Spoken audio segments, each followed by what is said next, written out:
नमस्कार मेरे प्रिय साथियों, आप सभी का अपने YouTube चैनल HSP क्लासेज में स्वागत है।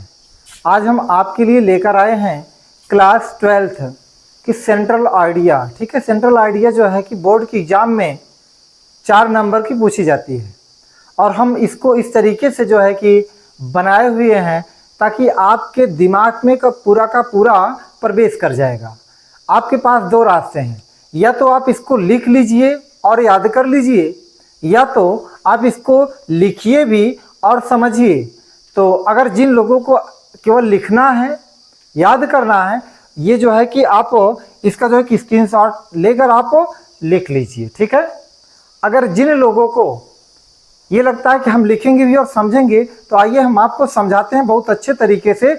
अगर एक बार आप इसको अच्छे से समझ लेते हैं तो आप बोर्ड के एग्ज़ाम में आसानी से कर भी सकते हैं। आपको बिल्कुल दिक्कत नहीं हो और बहुत ज़्यादा याद करने की झंझट नहीं होगी। ठीक है, बस आप समझे रहेंगे। थोड़ा सा आपको टेंस या यूज बनाना आता रहेगा तो आप इसको याद नहीं करना, बस समझिए क्या कह रहा है, लिख डालिएगा। ठीक है, तो आइए हम एक एक करके स्टार्ट करते हैं। देखिए, करा माई मदर एट 66। करा कि 66 मतलब होता है 66 वर्षीय मेरी माँ। करा कि 66 वर्ष की मेरी माँ, उसकी माँ किसकी? इस कवियत्री की। ठीक है, जो इसको इस कविता को लिखा है, कौन लिखा है? कमला दास। कमला दास की ये माँ है, अपनी माँ के ऊपर लिखी है। आखिर लिखी क्यों है? ये जो आधारित है एज के आधार पे है। ठीक है, एज मतलब जो आयु इंसान की बढ़ती चली जाती है। एक समय आता है, धीरे धीरे लोग बूढ़े हो जाते हैं, उसके बाद अलगाव हो जाता है, लोग मर जाते हैं या जो है कि उनसे बिछड़ जाते हैं। तो इस दुख दर्द को इस पोयम के माध्यम से बताया गया है कि जो है कि समय के अनुसार जब कोई बिछड़ जाता है, जैसे जैसे समय बीतता है, आयु ढलती चली जाती है, एक समय रहता है कि हम अपने माता पिता के साथ में रहते हैं, उसके बाद कुछ समय बाद जैसे उम्र बढ़ती जाती है तो वो हमसे दूर होते अर्थात अलग होते चले जाते हैं और हमें बहुत तकलीफ होने लगती है कि अब जो है मेरी माँ और मेरे पिताजी नहीं रहेंगे। अब जो है हम जो है कि अपनी माँ से ज़्यादा दिन अपनी माँ के साथ या अपने पिताजी के साथ नहीं रह सकते। यही दुख दर्द इस बिटिया को था, अर्थात इस माँ की पुत्री कमला दास को था। यही दुख दर्द, इसी दुख दर्द में ये इस पोयम को लिखी है कि कैसे कैसे जो है कि तकलीफें होती हैं। तो देखिए, सेंट्रल आइडिया, पहले इसका मतलब समझिएगा कि ये सेंट्रल आइडिया मतलब होता क्या है। सेंट्रल मतलब होता है केंद्रीय, आइडिया मतलब होता है भाव या विचार।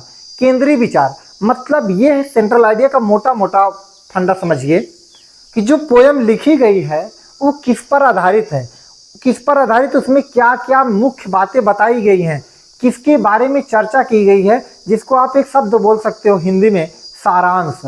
बात समझ पा रहे हैं? आप उस पोयम का जो है क्या लिखना है आपको? सारांश। तो देखिए, आपके सामने कुछ जो है कि बढ़िया बढ़िया जो है कि शब्दों का यूज किया गया है, आपको दिक्कत भी नहीं होगी, आसानी से समझ पाएंगे। देखिए, करा द पोयम, इसका अर्थ भी समझाते हैं आपको। The poem my mother eight 66, 66 वर्षीय मेरी माँ, जो कविता है, इज रिटन, लिखी जाती है बाई कमला दास। ठीक है, करा कमला दास के द्वारा कविता 66 वर्षीय मेरी माँ लिखी जाती है, यानी 66 वर्षीय मेरी माँ कविता कमला दास के द्वारा लिखी जाती है। कमला दास जो है यहाँ पर लेखिका है। ठीक है, कवियत्री है। बात को समझिएगा। दिस पोयम, यह कविता, इज मतलब है बेस्ड, बेस्ड मतलब होता है आधारित। यह कविता आधारित है ऑन द थीम, थीम पर ऑफ एडवांसिंग एज। एडवांसिंग मतलब होता है बढ़ती हुई, एज मतलब आयु, बढ़ती हुई आयु के थीम पर आधारित है। बात समझ पाए?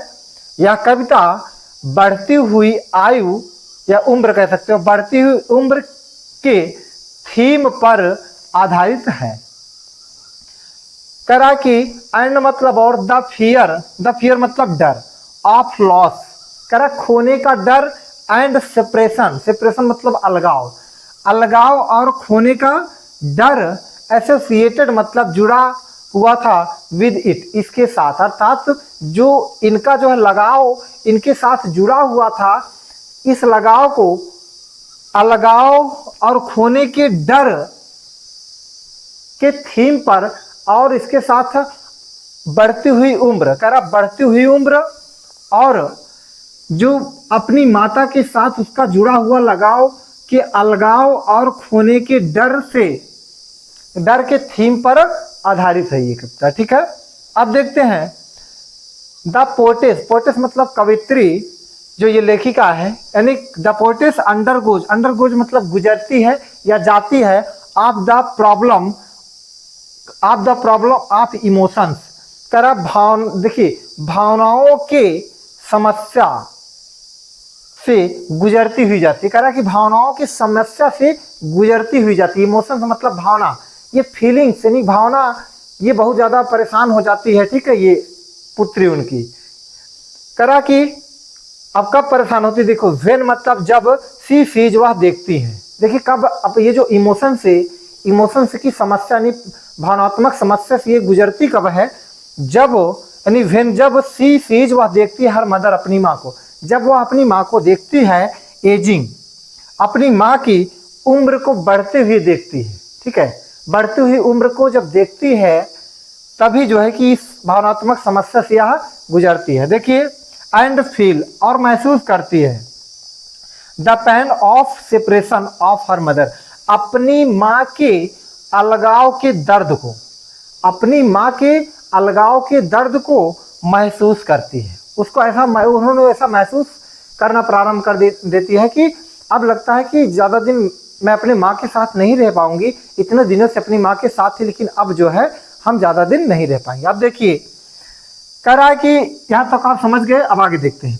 Leaving her mother at the airport, कह रहा है कि हवाई अड्डे, एयरपोर्ट मतलब होता है हवाई अड्डा, तो कह रहा हवाई अड्डे पर अपनी माँ को छोड़ते हुए, ये अपनी माँ को हवाई अड्डे पर जो है छोड़ने गई थी। ठीक है, तो कह रहा कि हवाई अड्डे पर अपनी माँ को छोड़ते हुए the heart of the poetess, heart मतलब हृदय, ऑफ द पोएटेस कवित्री का, इसका कमला दास का हृदय, फील्ड मतलब भर गया, विद सैडनेस उदासी से भर गया, बट किंतु सी हाइड्स वह छिपा लेती हर पेन अपने दर्द को इन फ्रंट ऑफ, इतने का मतलब होता है भैया के सामने, करा कि वह अपने दर्द को छुपा लेती है इन फ्रंट ऑफ के सामने, हर मदर अपनी माँ के सामने अपने उस दुख दर्द को छुपा लेती है। सी थिंक्स वह सोचती है दैट की नाउ अब आवर मदर हमारी माँ विल नॉट लिव, अब हमारी माँ नहीं रहेंगी विद मी मेरे साथ मोर डेज अधिक दिनों तक, अब मेरी माँ मेरे साथ अधिक दिनों तक नहीं रहेंगी। Thinking on this topic, thinking मतलब विचार करते हुए, ऑन दिस टॉपिक इस विषय पर विचार करते हुए, सी बिकम्स वेरी सैड, सी बिकम्स वह हो जाती है वेरी सैड बहुत दुखी, वह बहुत दुखी हो जाती है। फिर करा एजिंग, एजिंग मतलब बढ़ती हुई उम्र यानी उम्र का बढ़ना, इज मतलब है अननेचुरल प्रोसेस, एक प्राकृतिक प्रक्रिया है, ये सबके साथ होता है। ठीक है, उम्र का बढ़ना सबके साथ होगा, ऐसा नहीं कि मैं अपनी उम्र को रोक दूंगा और तुम अपनी उम्र को रोक दोगे, ऐसा कुछ नहीं है। ना तुम्हारे माता पिता तुम्हारी रोक पाएंगे, ना तुम अपनी माता पिता की उम्र को रोक सकते हो, नहीं रोक सकते हो। करा कि ageing is a natural process, करा कि जो उम्र का बढ़ना एक प्राकृतिक प्रक्रिया है। एंड मतलब और दिस प्रोसेस विल हैपन, करा यह प्रक्रिया विल हैपन, यह प्रक्रिया घटित होगी ऑल पर्सन सभी व्यक्ति के, sorry with all person, with मतलब के साथ, ऑल पर्सन सभी व्यक्ति के साथ घटित होगी इन द वर्ल्ड दुनिया में, दुनिया में भी जितने व्यक्ति हैं, दुनिया के जितने भी व्यक्ति हैं, दुनिया में जितने भी व्यक्ति हैं सबके साथ यह प्रक्रिया घटित होगी। वन डे एक दिन, एक दिन ये घटना ये प्रक्रिया सबके साथ होगी, आज मेरे साथ तो कल आपके साथ, फिर मम्मी पापा जो भी हैं जो आया है हो जाएगा। ठीक है, तो बात को समझे, तो उम्मीद करते हैं कि ये आपको अच्छे तरीके से समझ में आई होगी। ठीक है, एक चीज ध्यान रखना, देखिए आपके पोएम 5 हैं बुक में, ठीक है तो 6, एक नहीं एग्जाम की दृष्टि से वो नहीं है, तो जो 5 हैं आपको मैं पांचों सेंट्रल आइडिया नहीं याद करवाऊंगा और ना पांचों की मैं व्याख्या अच्छे से दूंगा, इसलिए मैं चाहता हूं कि आप कम समय में, बोर्ड की एग्जाम आने वाला है, आप कम समय में आप अपने 4 नंबर पक्के कर लीजिए। पूरा का पूरा नहीं, पूरा का पूरा याद करने से क्या मतलब है, आप कहानी भले समझिए, अगर आपको अच्छे से सीखना है तो आप 3 पोएम तैयार कर लीजिए। मैं वो आपको सेंट्रल आइडिया लेकर आऊँगा। एक सेंट्रल आइडिया ये हो गई, माई मदर एट 66, ये समाप्त हुई।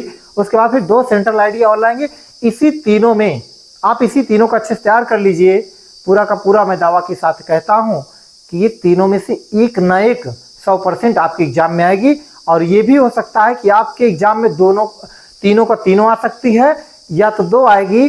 अगर कुछ भी नहीं, अगर 2 नहीं आएगी, तीनों नहीं आएगी, एक तो जरूर आएगी। बात समझे, ये क्लियर है। अगर आपको इस बात का यकीन ना हो तो आप जो है कि उसको अनसॉल्व पेपर उठाकर देख लीजिए, वहां से आपको क्लियर हो जाएगा। बात समझ पा रहे हैं? तो चलिए हम आपसे मिलते हैं नेक्स्ट वीडियो में। Thanks for watching my dear friends. और सुनिए, लाइक सब्सक्राइब जरूर कर दीजिएगा, ठीक है।